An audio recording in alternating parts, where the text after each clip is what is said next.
My aunt mocked my small apartment and turned me into a family joke. She told everyone I lived in a storage unit while my mom laughed along. When her life collapsed and she begged to move into my little spot, I sent 2 images to the same family chat she used to humiliate me. 5 minutes later, her message came through shaking. I was 24. I'd been running my own car detailing business for about a year, just me, a buffer, some product, and a parking lot nobody else wanted. I lived in a studio apartment, 380 square feet, $640 a month. The first place I'd ever paid for, with money I earned myself. One evening, my cousin Isla added me to a new family group chat, Family Updates. 37 members. I scrolled through a few photos. Birthday wishes. Someone's new dog. Then I saw it. My Aunt Pam had posted a picture of my apartment, not sent it to me privately. Posted it, with a caption, visited his place. Cozy if you're a hamster. At least the black sheep found his box. 47 laughing emojis followed. Brooke, her daughter, wrote, location goals. I was in the middle of detailing a BMW 5 Series when my phone buzzed. I read the message. I set the phone face down on the hood. I finished the car. When I picked it back up, I looked for my mom's name in the thread. She'd left a laughing emoji. 6 minutes after the post went up, 37 people saw that. And I screenshotted everything before anyone could delete it. Here's what you need to know about Aunt Pam. She married into money. Her husband ran a dental supply distribution company, mid-sized operation, steady clients, gated suburban neighborhood, 4 bedrooms, the whole setup. She hosted the annual Christmas dinner, and in our family, hosting the Christmas dinner meant something. It meant you had the biggest table, the nicest dishes, and the loudest opinions about how everyone else was living their lives. Pam had opinions. Lots of them. She delivered them like they were favors. Her husband's business was always doing well. That was the phrase. Doing well, always doing well. Nobody ever asked for specifics. No client names, no contract numbers, no actual figures. Just doing well. We all nodded. Now here's what you need to know about me. I dropped out of college after 1 year. It wasn't a fit, and the tuition was money I didn't have. I started detailing cars, not a shop, not a website, just a bucket, a buffer, and a strip mall parking lot where I worked weekends. First year, I made about $18,000. My apartment cost $640 a month. Before I got that apartment, I slept on a friend's couch for 4 months. The family's red. He gave up. One early client drove a blacked-out Mercedes. He liked the work and tipped me $80 on top of the invoice. I kept that receipt, not for the money. I kept it because I had a feeling that building something from scratch meant keeping careful track of where you started. 2 Christmases before the group chat, I drove my 2008 Civic dented passenger door to Pam's annual dinner. I brought a $40 candle set as a host gift. It was placed off to the side. Other gifts stayed on the main table. At dinner, Pam turned to me in front of 12 people. So what's the plan now that you've quit school? I explained the detailing business. Brooke smiled and said, so you wash cars? I left early. Nobody said anything. I told myself that night.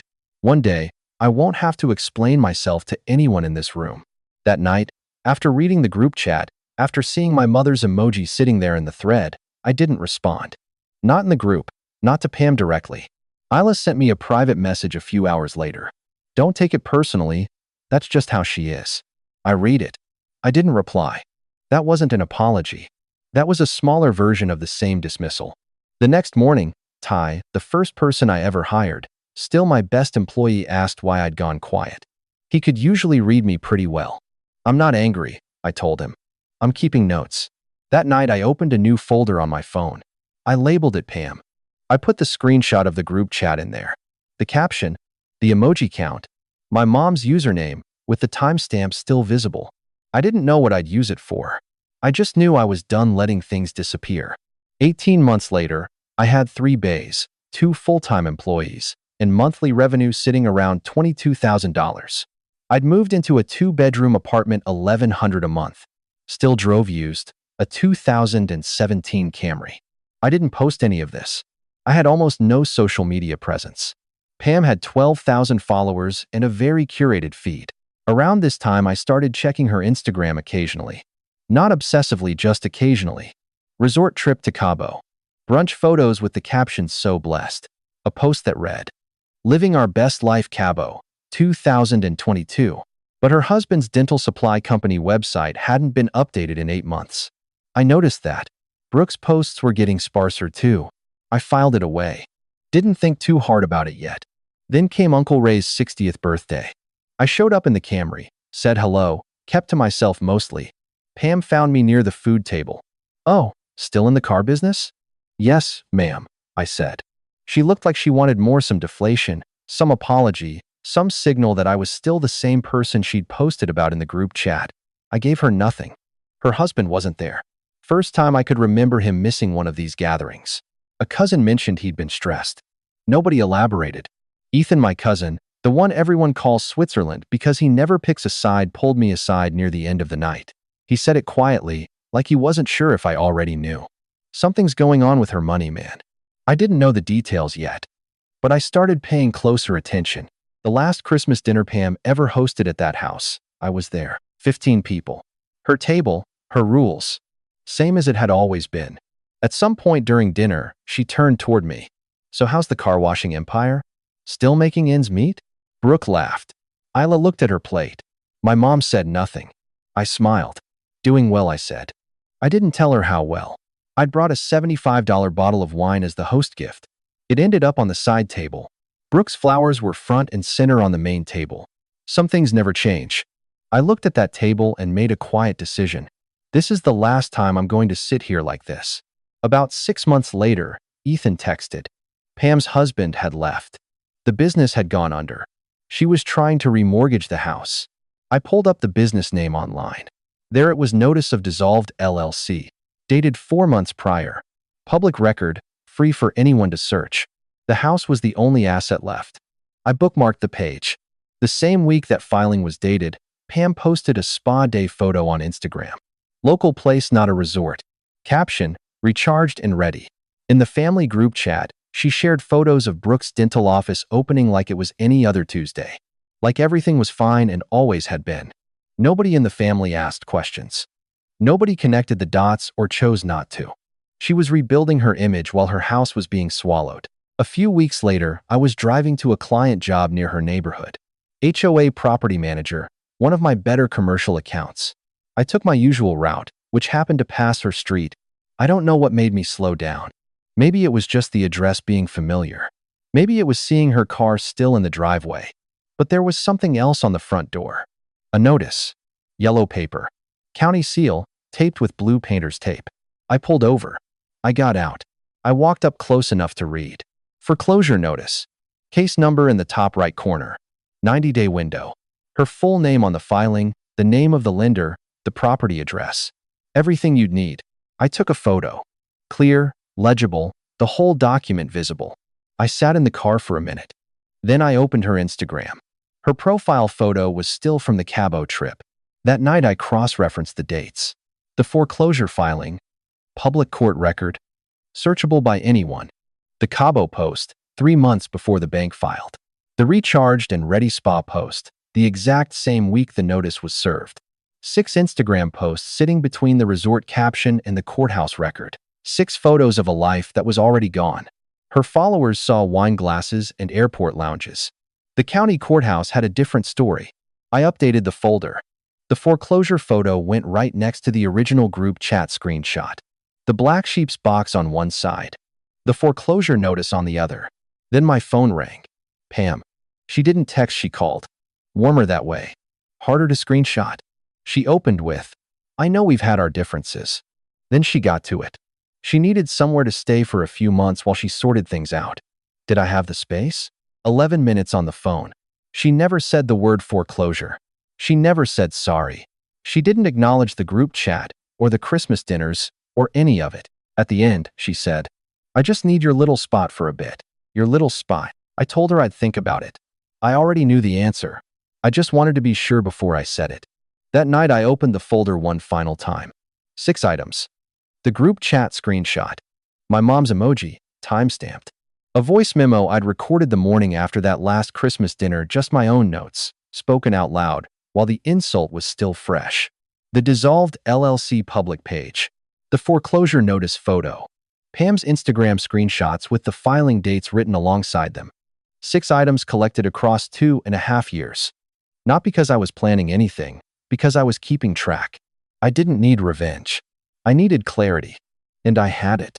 I thought carefully about what saying yes would actually look like in practice. My second bedroom wasn't a guest room. It was my office, 40-plus client files, a secondary monitor, 3 years of accounting records, equipment invoices going back to my first buffer, and a bottle of soap. That room was the paper trail of everything I'd built. It wasn't storage. It wasn't a box. It was where the work lived. If I let Pam in, she'd move into that room, rent-free. No timeline she'd feel obligated to keep. And she would never apologize, not because she was incapable of it, but because she genuinely didn't believe she owed me one. She'd reframe my help as proof that the family dynamic had always been right. The black sheep finally coming around. Finally being useful. She'd tell people I helped her. She'd say it the way she said everything, like she was doing me a favor by accepting. That wasn't generosity. That was erasure. The next day I talked to Ty about it. Slow Tuesday afternoon, almost no cars in. He was buffing a hood. The shop smelled like wax and clean leather, the way it always does on quiet days. "You going to help her?" he asked. "Haven't decided yet," I said. He kept working. Then, "Has she ever said sorry?" "No." He nodded once. "Then you already decided." He was right. I had. I just needed to answer one more question. Where? She'd chosen the group chat the first time. 37 people. The public stage. She'd posted my apartment in front of the whole family and called it entertainment. She'd handed out the laughing emojis like party favors. So I opened the family group chat for the first time in 2 years. I typed slowly. I wasn't angry. I was just done being quiet. I sent the message at 7:14 p.m. on a Wednesday. Aunt Pam reached out asking to stay with me after her home went into foreclosure. I want to be transparent with the family, since that seems to be the standard we hold each other to. Then I attached 2 images. The first, the screenshot from 2.5 years ago. Her caption, the laughing emojis. My mom's username, timestamp still visible. The second, the foreclosure notice. County seal, case number, 90-day window, her address fully legible. I set the phone face up on the kitchen counter, and I waited. 40 seconds. Then the read receipts started climbing. Brooke was first. 7:17 p.m. That's private family business. I looked at the message. I thought about the location goals comment. I didn't reply. Isla went completely silent. No reaction, no emoji, nothing. At 7:22, a private DM from my mom landed. "Why would you do this?" Not. "I'm sorry," I laughed. Not. "I should have said something." Just. "Why would you do this?" Damage control dressed as concern. Same instinct as Pam, slightly softer packaging. I read it. I didn't reply. Then at 7:31, Ethan posted in the group. Switzerland, the one who never picks a side. To be fair, that first post was pretty out of line. 8 words. In a chat that had gone almost completely silent, those 8 words landed like something solid. A few minutes later, Pam's private message came through. "I can't believe you do this to family. I was going through a hard time and you made it worse. You always had to be the victim." Then, a few minutes after that, she posted in the group. "I never meant any harm. It was just a joke. I'm disappointed this family can't support each other. It was just a joke." The same exit door she always used. "You're too sensitive. Stop making yourself the victim. It was just a joke." She could have said that about the apartment years ago and she would have been believed, but she was saying it now, in the same chat where the foreclosure notice was still sitting 2 messages above hers, visible to 37 people. The chat stayed mostly quiet, no flood of responses defending her. No pile-on in my direction either. Just a long silence that told its own story. When you post something expecting 37 laughing emojis and you get nothing, you understand that the math has changed. I waited. Then I typed one last message. "I built what I have by myself, without anyone's help or approval. I hope you find the same footing, Aunt Pam. Boxes come in all sizes. I hope yours is a good fit." I sent it. Then I muted the group chat, didn't leave, just muted, and I set the phone face down on the counter. I picked up my keys. Drove back to the shop. A Range Rover was sitting in Bay 2, waiting on a full interior detail. The shop smelled like wax and clean leather. I got to work. I was fine.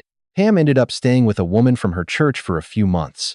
Brooke quietly picked up some of her costs. I heard that secondhand, didn't verify. The group chat went almost completely dark after that Wednesday night. Ethan texted me a few days later. That was a lot. But I get it. My mom didn't apologize. About a week later, she started sending memes again like nothing had happened. That told me everything I needed to know about what her silence during the group chat had actually been about and what it would always be about. Brooke unfollowed me on Instagram. Isla sent a thinking of you text. I read it and didn't reply. Nobody in the family asked me to apologize.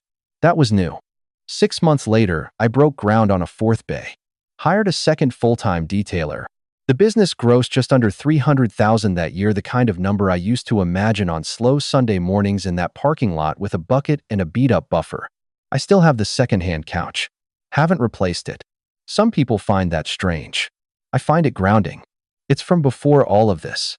It reminds me what it felt like to start. The family dynamic isn't what it was. I still show up when it matters. But nobody talks to me the way they used to. Nobody asks what the plan is, or jokes about the car washing empire. Nobody posts photos of where I live. The pretense is gone, and what's left is quieter, but it's real. I think about the folders sometimes. 6 items collected over 2.5 years. How long I waited. Whether I needed to wait that long. I don't think I was wrong to be patient. But I know now that patience isn't the same as permission. I was never required to absorb that and stay quiet. I just didn't know that yet. What I know is this. I was never the problem. I was just the one willing to work in a parking lot while they laughed in a group chat. If you've been the black sheep long enough, you start to realize the flock was never the destination. The field was. If this hit close to home, you know what to do.